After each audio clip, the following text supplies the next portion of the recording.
We're just a story someone bigger is holding, and still we get to feel this.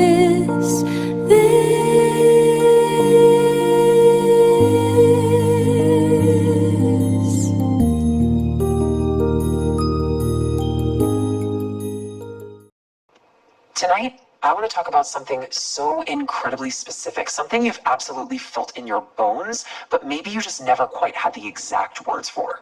We are going to look at the literal systems we build to make ourselves feel safe.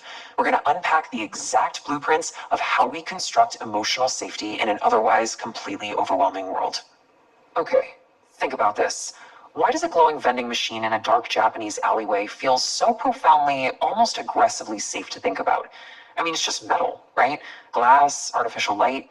And yet, neurologically speaking, it actually lowers our heart rate. Why? Because it isn't just a machine. It's a beacon. It's whispering to our ancient human brains, hey, civilization is here. There is a quiet, reliable support infrastructure operating right here in the dark. You are safe inside your loneliness. It is this tiny mechanical moment of care, and I am absolutely obsessed with how perfectly it manipulates our biology. So, the really crucial question we have to ask is, why? Why do we build these symbolic homelands out of totally fragmented aesthetics? Why are we so deeply drawn to scattered neon signs, or rainy empty roads, or warm fire-lit kitchens? I need you both to understand that this aesthetic obsession, it's not just a quirk. It is not some random mood board you scroll through when you're bored. It is a brilliantly constructed, highly calibrated psychological survival mechanism. It's a literal algorithm for getting through the day. We call this exact phenomenon emotional architecture. By definition, it's the construction of environments, and we're talking physical rooms or completely digital spaces here, that actively teach our brains a specific emotional logic. It utilizes specific aesthetics to trigger psychological safety and regulation. So when you're curating your workspace, or you're meticulously organizing the clutter on your desk, or even just lighting a specific candle, you are not just decorating, you are engaging in emotional systems engineering. You are literally building a machine for your brain to regulate itself inside of. How wild is that? And you can see this fascinating overlap happening in design right now. On one side, you have this dense, hyper-technological cyberpunk density, and on the other, the magical analog warmth of like a fantasy tavern kitchen. We're watching the emergence of a design language that perfectly blends these two things. It's a style called warm Gothic futurism. It relies completely on organized clutter, analog texture, and this soft, almost cathedral-like illumination.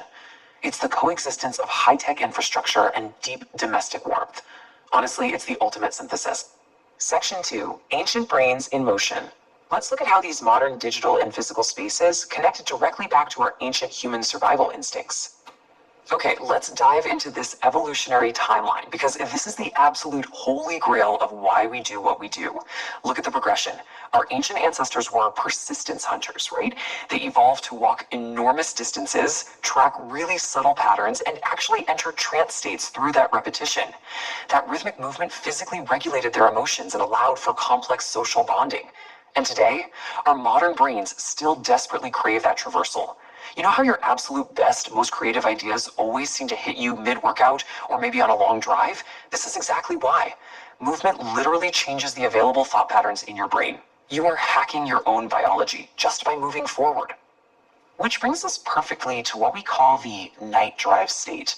Think about video games like Forza Horizon Japan, or even just those ambient driving simulators. They tap perfectly into this ancient biological need. You get spatial agency, you get exploratory curiosity, and most importantly, controlled freedom. Moving forward through the dark with intention acts as this incredible low-stress neural decompression chamber. It is quite literally a therapeutic flow state, just bottled up in a digital format. And listen, for certain brains, this is entirely non-negotiable. This completely reframes neurodivergence. We so often talk about ADHD or autistic cognition through this really limiting deficit model, but newer research and the sources we're mapping out tonight suggest a totally different framework: novelty-calibrated cognition. These brains aren't lazy, they are highly tuned, incredibly sensitive systems.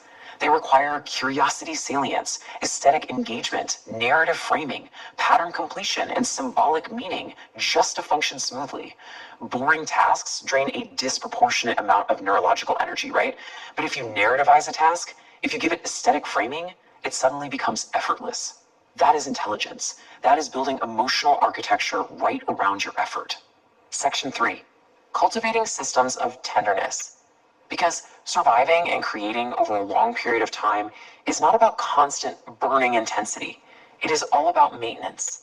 This concept is pure, unbothered rest. The source text beautifully describes self-care and, crucially, caring for loved ones, specifically naming Stacy and Erica, as the biological maintenance of the organism carrying the dream. Think about that phrasing. Long-term love isn't just about explosive passion. It's about noticing tiny preferences, reducing friction, and creating a baseline of safety. You are building a sustainable ecosystem of tenderness. And you have to maintain yourself too, because exhausted people become reactive and fragile. Protecting your own rest stabilizes your entire emotional biome. And a huge part of that biological maintenance is intentionality. The sources touch on practices like short-term fasting, for instance, but not as a punishment, rather as a mechanism for pure clarity. The quote from the text is just so incredibly powerful. Every avoided impulse becomes, I am choosing my future self. Whether it's fasting or finally cleaning your room or choosing to work on your art instead of just mindlessly scrolling, it's not about some weird moral purity. It is about conscious choice actually building your identity. It's teaching your brain on a neuroplastic level that you are a person who takes care of things. Section 4. The neurobiology of Cosy. Let's look at the actual science of why our brains desperately seek out these refuge environments. Seriously, think about why we universally love Studio Ghibli interiors, or messy secondhand bookstores, or those classic save rooms in old RPGs. It's about safe complexity. Our brains honestly do not want sterile, empty minimalism, and they definitely don't want chaotic, overwhelming noise either. They want safe complexity. We crave these enclosed safety zones where we can easily see our resources, where there's organized, meaningful clutter. It feels emotionally restorative because it perfectly mimics the safe, sheltering caves and dense, resource-rich forests our ancestors sought out for survival. It's just a massive evolutionary sigh of relief. And if you are an artist or a game designer, like the creator building this project called Lily's Music Box that was mentioned in our sources, you have to intimately understand that your environments are actively teaching emotional logic. Literally, lantern placement as emotional programming. The exact placement of a warm light source, the creation of a safe, shadow-free corner. This isn't just background art. It's a carefully tuned algorithm for comfort. It is literally a mathematical equation for the human soul. Which brings us to this incredibly punchy epiphany. Architecture is emotional programming. Players and humans in general physically feel the mathematical proportions of a room. We feel the verticality, the specific temperature of the lighting, the rhythm of moving through the space. We are constantly metabolizing the space around us, and that space programs exactly how safe we feel. Okay, so why does all of this matter so much right now? Because our digital landscape is mutating rapidly. We are officially entering what you could call a post-wonder phase with AI video and generative tools. The initial novelty of pure, infinite, procedurally generated content